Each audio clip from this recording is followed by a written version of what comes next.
오늘은 성도의 사명이라는 제목으로 같이 말씀 나누도록 하겠습니다. 참 문명이 발달하다 보니까 참 요즘 살다 보면 너무너무 놀라워요. 우리가 혜택을 많이 누리는 것도 있는 것 같은데 저는 문득 이런 생각이 났어요. 문명이 발달해서 현대판 바벨탑이 만들어진 것만 같아요. 이게 무슨 말이냐면 우리가 첫 번째 창세기에 나오는 바벨탑은 언어를 흩어뜨렸잖아요. 하나님께서 바벨탑이 생기면서 흩어뜨렸는데 이제는 반대인 것 같아요. 뭔가 탑이 세워지면서 이제는 언어가 통합이 되는 것 같아요. 여러분 이제 우리가 AI로 지금 전화로만 해도요, 내가 말을 하면 여러분 조금만 지나면요, 이제 전화로 내가 한국말 한 거 저 영어로 다 그냥 다이렉트로 그냥 번역해서 아마 통화가 될 것 같아요. 지금 우리 한 달이 걸러서 약간 시간이 걸릴 뿐이지 이게 빨라질 것 같아요. 이제 언어가 장벽이 무너져요. 다 통해서 글쎄요, 뉴 월드 오더가 진짜로 발동이 되지 않을까 싶습니다. 무서운 시대가 되기도 했어요. AI 통역 기능이요, 놀라워요. 여러분 영어 공부할 필요가 없어요. 영어 공부 안 해도 돼요. 이제 저 문서 만드는 거요, 제가 잘 만들고 영어가 더 잘 만들어요. 나 후회 많이 했어요. 이 머리 빠지도록 내가 왜 영어를 그렇게 공부했지? 지구촌 시대가 살고 있어요. 그런데 불행하게도 그런 시대가 변화되면서 우리 교회 안에 변화가 생겼는데 교회 안에 성도들이 떠나기 시작했어요. 사람들이 여러 가지 이유가 있겠죠. 근데 믿음이 없어도 살아갈 수 있을 정도가 되니까 이제 막 떠나요. 여러 가지가 이유가 있어요. 저는 이해해요. 이해하는 것도 있어요. 근데 어쨌든 간에 결과론적으로는 성도들이 교회를 떠나더란 말이죠. 저는 오늘 말씀 안에서 믿음이 굳건을 잡고 믿음을 지켜내는, 그래서 살아내는 신앙인의 삶이 우리들 가운데 공유되어지기를 주님으로 축복합니다. 아멘. 여러분, 신앙을 가진 것보다도 중요한 게 있는데요, 신앙을 가진 것 갖고 살아내는 게 어려워요. 그게 더 중요한 시대예요. 여러분, 저는 확신해요. 앞으로 이렇게 문명이 발달되잖아요. 더 영적인 곳을 사람은 추구하게 될 겁니다. 그래서 더 영적으로 진실한 사람들이 모이게 될 거예요. 왜? 알곡과 가라지를 나중에 가르신다 했거든요, 성경에. 가짜들은 더 떨어져 나가요. 떨어져 나갑니다. 저는 확신해요, 지금 살면서. 요한계시록의 말씀은 하나님께서 이루신다고 저는 믿어요. 제가 철없고 심장이 막 거침없이 뛸 때가, 그때가 어느새요? 지금 아마 빨라져갖고 중학생들이 가장 무서울 때인데, 여러분 저희 때는요, 가장 무서운 애들이 고등학생이었어요. 무서울 게 없어요. 제가 그 시대에 살고 있던 사람이에요. 그렇게 거침없이 막 살았던 시절이 있는데, 그 당시에 음악을 제가 일찌감치 음악에 맛을 들여갖고 보컬 그룹을 했었는데, 같이 뜻을 나눠서 맞아갖고 제 친구, 친한 친구 한 놈이 키보드를 쳤던 친구였어요. 그 친구가 죽기 전날 밤에 우리가 같이 음악을 했어요. 죄송한 표현이지만 그때는 그랬어요. 술을 먹고서, 고등학생인데 비행 청소년이었습니다. 술을 먹고 이만큼 취해갖고 둘이서 못 따라서 얘기하면서 막 이러다가, 야, 우리는 절대로 음악을 막 이상하게 하지 말고 순수하게, 그때 우리가 들국화가 우리가 따라갔던 사람 선배들이었어요. 들국화 형들이 막 음악했던 거 순수 음악을 하자 우리. 막 그러면서 막 결의를 맺어가면서 막 그랬어요. 어느 정도로 둘이 질질 짜면서 우리는 그 끝까지 지키자 막 그런. 그 다음날 그 친구는 물에 빠져 죽었습니다. 저한테는 트라우마가 남았는데, 이게요, 저는 잊지 못하는 게 그 친구하고 했던 약속이 저한테 떠나질 않는 거예요. 마지막으로 남겼던 말이거든요. 마지막으로 했던 말이니까 안 떠나요. 전 지금도 남아있어요. 믿음으로 살고 있어도 그래도 그건 남아있어요. 여러분에게 물어봐요. 여러분은 살면서 유언과 같이 여러분에게 들었던 말씀들이 기억이 나나요? 여러분이 부모님이 마지막으로 남겼던 말이 기억이 나시는 분들이 있나요? 할머니 할아버지가 남겼던 말들, 어떤 위인이 마지막에 남겼던 말들, 여러분 그거는 마지막으로 남겼던 말이기 때문에 우리에게 새로워요. 제가 왜 이렇게 말씀을 드리냐면 저는 그 당시에 참 음악한다시고 철없이 막 할 때요. 저보다도 지금 생각하니까 7, 8살밖에 안 많았던 분이 있고 중간에 뭐 5살 많은 형도 있고 뭐 이렇게 3명이 야 인생이 뭘까? 여러분 인생이 뭘까 같아요. 그거 갖고 제가 그 당시에 나이가 20살 정도 군대 가기 전이니까 여러분 인생이 뭐예요? 20살 되는 제가 9시에 술을 먹기 시작해갖고 시작하고 나서 그 다음날 6시까지 여러분 화장실 갔다 왔다 거 빼고서 인생이 뭘까 막 나눴어요.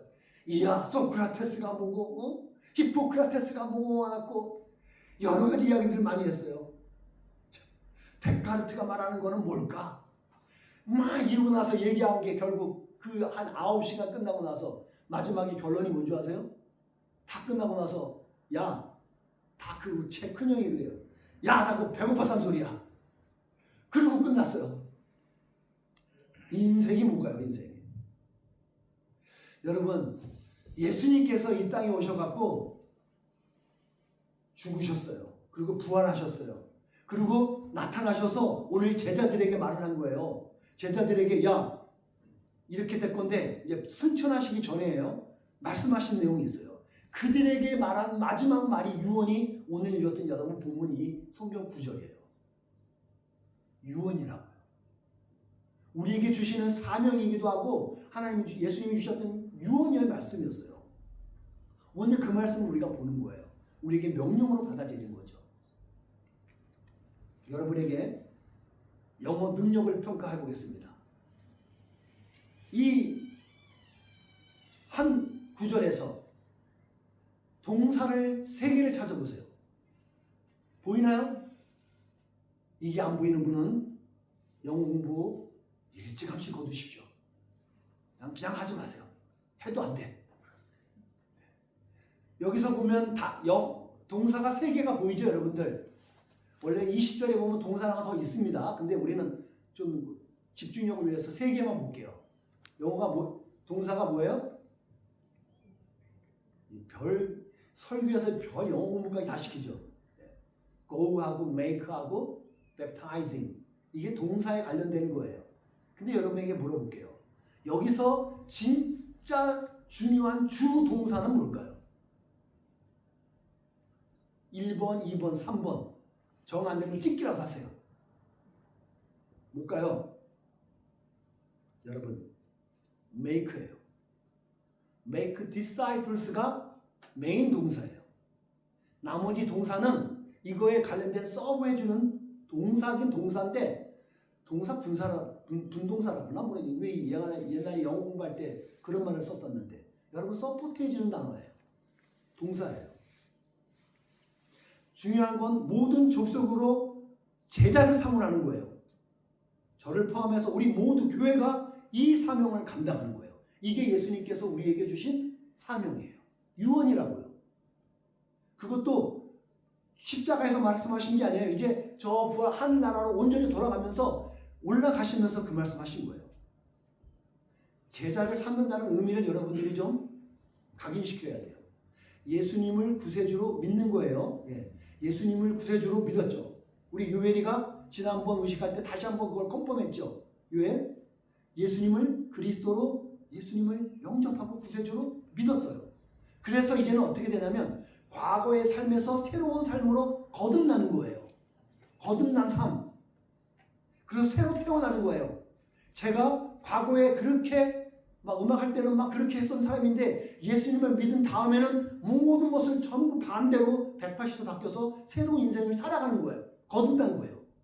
고창범이라는 사람은 안 변했지만 머리 막 이렇게 기르고 여러분 그 전인권 씨가 머리가 막 이렇게 되고 막 이상한 머리 있잖아요. 제가 그거 따라 하느라고 막 생각해봐요. 끔찍하잖아요. 이 머리에. 이 머리 구상에. 근데 예수님 믿으니까 바뀌어요. 제가 어두컴컴했어요. 근데 밝아지더라고요. 사람이. 그러니까 아내를 만나잖아요. 안 그랬으면 못 만나요. 옛날 모습하고 제 아내가 콧방구도 안 꼈을걸요? 예수님 만나니까 바뀌는 거예요. 바뀌니까 그렇게 돼요. 그렇게 거듭나고 나서 거듭날 뿐만 아니라 삶의 목적과 그리고 방향까지도 가치관까지도 바뀌는 거예요. 그게 바로 제자를 삼는 부분인 거예요. 제자를 삼는 거예요. 우리가 그 일을 해야 된다는 거예요. 여러분 기억하세요. 우리의 믿음이 참 부족한 것 같잖아요. 나 한번 말해보죠. 나의 믿음은 좀 부족합니다 라고 하시는 분들 한번 표시해 보시겠어요? 나의 믿음은 한 이 정도면 될 것 같아요. 근데 대부분의 건강한 그리스도인들은요, 그냥 내가 좀 부족합니다라고 생각을 해요. 왜? 하나님 앞에 쓰는 거니까 부족하다는 게 맞아요. 정상이에요, 정상. 근데 아니요, 나는 하나도 이 정도면 됐죠. 뭐 더 하면 어떻게 해요? 여러분 이건 교만한 걸로 가는 거예요. 이제. 믿음 앞에 쓰면 그럴 수 없어요. 부족해요. 근데 아세요? 부족한 믿음인데도 불구하고 하나님은 그 사람을 믿음의 사람으로 보는 거예요. 믿음의 사람을 보는 거예요. 성경에 겨자씨만한 믿음이어도 여러분 겨자씨가 작잖아요. 근데 겨자씨가 살아있기 때문에 생명이 있는 거예요. 여러분 믿음이 있느냐 없느냐가 중요한 거지 믿음이 크고 작고 문제는 아니에요. 믿음이 있으면 하나님께서 믿음의 사람으로 우리를 본다는 거예요. 여러분 믿음으로 살기를 축복합니다. 아멘. 믿음으로 예배하셔요.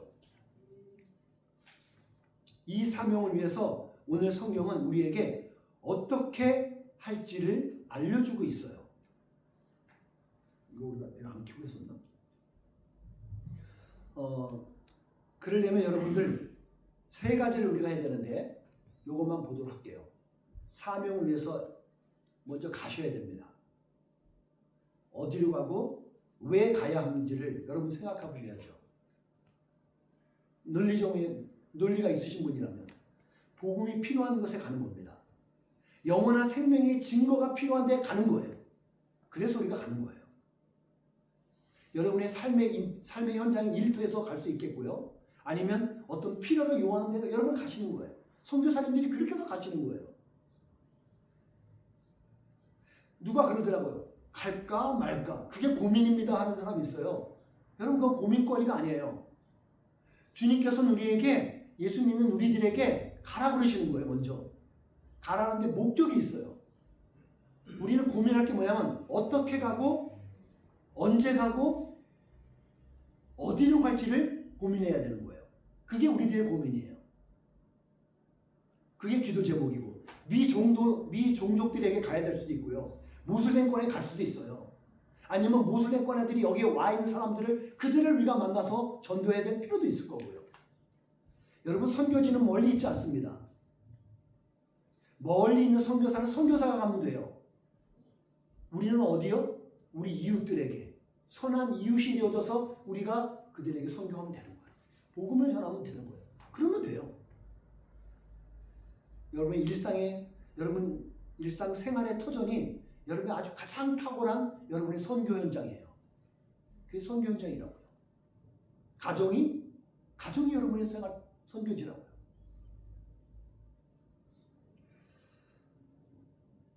철학이라는 생각을 가지고서 철학에 머물고 있는 동안은 여러분 그리스도인의 온전한 향기를 발할 수는 없어요. 뭐 생각한다, 고로 존재한다. 존재해서 와. 여러분 존재로 머무르면 안 돼요. 존재해서 주님께서 말하는 행동을 주님의 복음을 전하고 살아내야 돼요. 거기서 능력이 나타나는 거잖아요. 여러분 저는 여러분에게 도전합니다. 예수님의 이름으로 도전해요. 적어도 올 한 해 동안 적어도 한두 명 정도는요 여러분 마음 가운데 품고 그가 전도되고 되든 안 되든 한두 명은 마음에 품고 하나님 이 영혼 주님께 드려요. 저에게 때와 기회와 찬스를 주세요. 그러면 저에게 복음을 전해서 주님께 드릴게요. 이런 마음에 품는 영혼들이 있어야 돼요. 있길 바라요. 어떻게 품고 여러분 기도하잖아요. 그러면 하나님께서 성령 하나님께서 말씀하세요. 저는 확신해요. 반드시 말씀하세요. 반드시 기회를 줘요. 그러면 그때 우리 같이 예배드리고 같이 신앙생활해요. 이렇게 말만 하면 돼요. 그리고 받든 안 받든 그건 그 사람의 이제 여러분은 오늘 말씀 따라서 이 복음만 전하면 돼요. 그게 우리의 사명이니까. 두 번째는 여러분 세례를 주시는 거예요. baptize them. 세례를 주는 거예요. 누구에게? 복음이 필요한 곳에 가서 생명의 말씀을 억셉하고 영접한 사람들, 그들에게 세례를 주는 거예요. 예수님 나 믿을게요. 나 예수님 믿을게요. 예수님 따라 구세주로 살아갈게요. 라고 하는 사람에게 세례를 주는 거예요. 누가 그러대요? 뭐 굳이 세례를 받아야 돼요? 여러분 어떻게 생각하세요? 우리 교회에 이제 이따금씩 보면 이제 천주교에 계신 분들이 영세를 받잖아요, 그분들이. 근데 영세 받았으니까 굳이 또 와서 뭐 세례를 받아야 돼요? 이렇게 물어본 분들도 있어요. 여러분 각자의 생각들이 있겠죠. 거기 뭐 정답을 얘기하진 않아요. 근데 우리가 요건 하나 아셔야 될 게 있어요.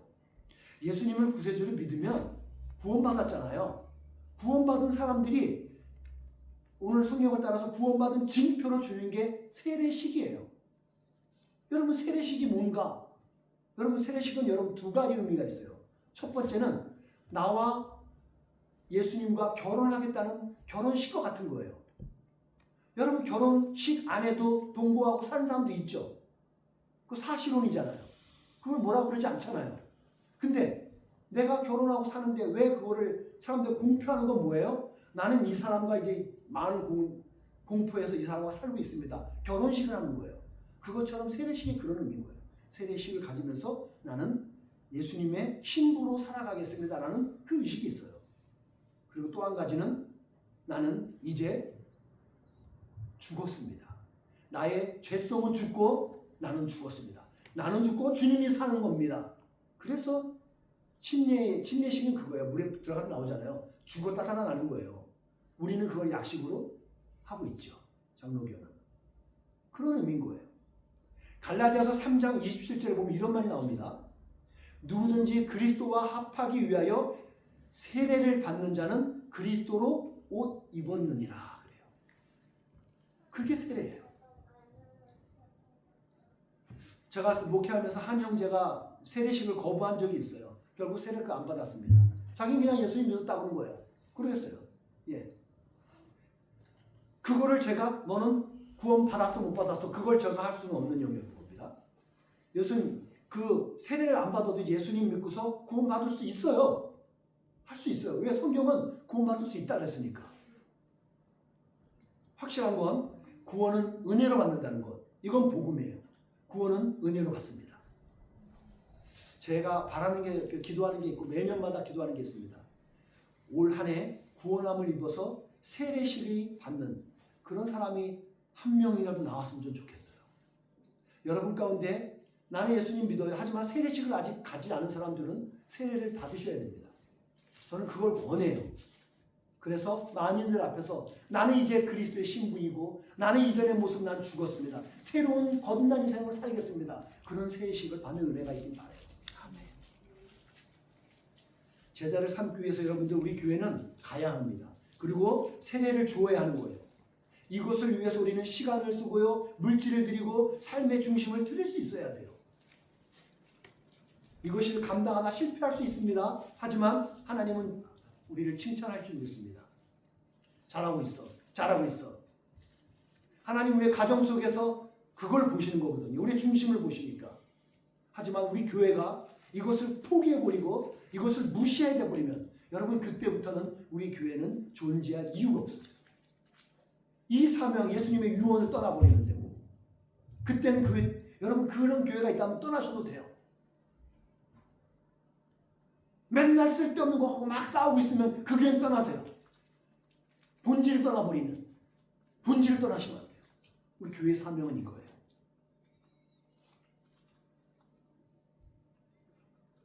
그런 의미에서 우리 교회는 어디로 가고 어떤 일을 하고 있는지 우리가 교회를 한번 잘 생각해 봐야 돼요. 그래서 우리가 항상 공동체로 같이 있어야 된다고. 목사님 우리가 이것을 너무 지금 집중하지 못하고 있는 것 같아요. 깨워줘야 돼요. 서로 깨워줘야 돼요. 그게 공동체입니다. 마지막으로 여러분들 가르쳐 지키게 하는 겁니다. 가르칠 때는 목적이 있습니다. 특별한 목적이 있다는 거예요. 왜요? 지켜 행하도록 가르치는 거예요. 티칭을 하는데 가르쳐서 지키게 하는 거예요. 지키도록 하기 위해서 가르치는 거예요. 지켜 행하고 살아갈 수 있도록 하는 거예요. 말씀을 제가 좀 간단히 듣겠습니다. 하나님의 의도하신 대로 살아가니 영혼이 잘 되기 때문에 이렇게 가르치는 거예요. 여러분 하나님의 말씀대로 사십시오. 아멘. 여러분 결코 우리들에게 해가 되지 않아요. 저는 살면 살수록 하나님 말씀대로 살수록 맞아요. 그게 맞더라고. 진리더라고요. 우리 젊은 어린 우리 청소년들은 아직 잘 모르겠지만 성경이 말하는 게 맞아요. 살아보니까 맞아요. 여러분 그렇게 사는 은혜가 있길 바라요. 하나님의 의도와 하나님의 목적이 있거든요. 알려주는 것은요. 이것을 살도록 제가 목회자가 이걸 여러분들에게 살도록 인도하는 게 제 사명이라고. 제가 그래서 이렇게 지금 거품을 누고 얘기하는 거예요. 여러분이 하나님의 의도하신 목적대로 사는 은혜가 있기를 바랍니다. 아멘. 그렇게 사는 게 거룩한 삶이에요. 여러분 거룩한 삶이 어렵지 않아요.